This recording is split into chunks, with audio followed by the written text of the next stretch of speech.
আপনারা যদি ক্ষমতায় থাকতে চান, ভালোভাবে চালাইতে চান, এখনই এই চাঁদাবাজ এবং দর্শনের ব্যাপারে সিরিয়াস হন। যে পর্যন্ত আমাদের নিঃশ্বাস থাকবে, জীবন থাকবে, আমাদের বোনদের নিরাপত্তার জন্য আমাদের সবটুকু মিলিয়ে দিয়ে এই লড়াইয়ে, এই সংগ্রাম আমরা আপোষহীন থাকবো ইনশাআল্লাহ।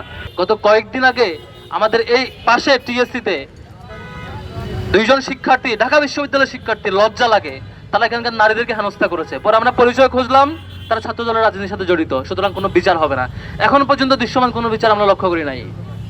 এবং আপনারা সাংবাদিকরা আছেন, সম্ভবত 2টা পত্রিকায় নিউজ হয়েছে, 2টা পোর্টালে দেখলাম। এর বাইরে বাকি সাংবাদিক বন্ধুরা যে নিউজ করবেন সেটাও হয় নাই।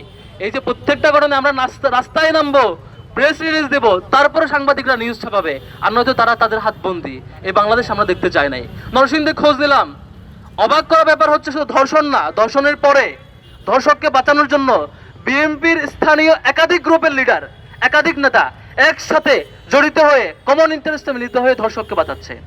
আমার অবাক লাগে, এই যে মিডিয়াগুলোতে তারেক রহমান কোন চেয়ারে রেখে কোন চেয়ারে বসছেন দেখুন, ভিডিও সহ ভিডিও আপলোড হয়, আবার আপলোড হয় তারেক রহমান দেখুন সচিবালয় থেকে হেঁটে হেঁটে যাচ্ছেন, সাথে মেয়েকে নিয়ে হেঁটে যাচ্ছেন।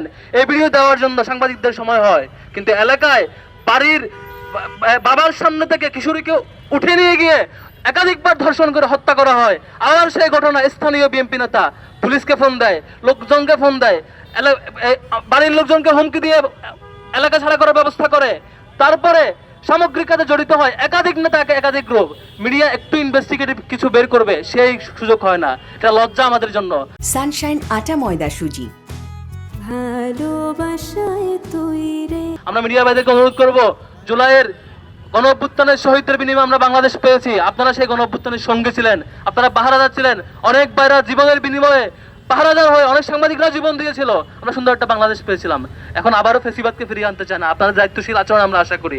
আপনারা যদি ক্ষমতায় থাকতে চান, ভালোভাবে চালাইতে চান, এখনই এই চাঁদাবাজ এবং দর্শনের ব্যাপারে সিরিয়াস হন। যদি সিরিয়াস না হন, এই যে ছাত্র দল থেকে শুরু করে স্থানীয় বিএনপি পর্যন্ত আপনার দলের প্রত্যেকটা পর্যায়ের লিডাররা এই যে চাঁদাবাজ এবং ধর্ষককে আশ্রয় দেয়, নারী হেনস্থাকারী প্রকাশ্যে ভিডিও পাবলিশ হওয়ার পরও তাদেরকে আশ্রয় দেয়, এই ঘটনা চলতে থাকলে এই চূড়ান্ত বিক্ষোভ, জনমনে যে বিক্ষোভ আপনারা লক্ষ্য করছেন, রাজু ভাস্কর্য থেকে এই বিক্ষোভ একেবারে তৃণমূল পর্যায়ে পর্যন্ত পৌঁছাবে। এই বিক্ষোভ শুধু সরকারের বিরুদ্ধে নয়, শুধু প্রশাসনের বিরুদ্ধে নয়, আপনার দলের প্রত্যেকটা কাজের বিরুদ্ধে যেতে বাধ্য হবে। সম্মানিত বন্ধুগণ, আপনার দল বিএনপি গত 15 বছর একটা মজলুম সংগঠন ছিল, নির্যাতিত হয়েছিলেন। আমরা কখনোই আশা করি না আজকে আপনারা জালিম হবেন। আমরা কখনোই আশা করি না ধর্ষণ হওয়ার পরে এই ঘটনার আপনাদের প্রত্যেকটা দলের নেতাকর্মী, মিডিয়া উইং, অ্যাক্টিভিস্ট সবাই সংগতভাবে প্রচার করবেন ঘটনা মিথ্যা, ঘটে নাই।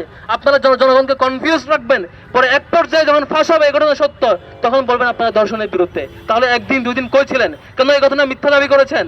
এভাবে চলতে থাকলে খুব দুঃখজনক অধ্যায় হবে। আমরা আর অপেক্ষা করতে চাই না। আমরা চাই আপনাদের দলের পক্ষ থেকে স্ট্যান্ড ক্লিয়ার করবেন।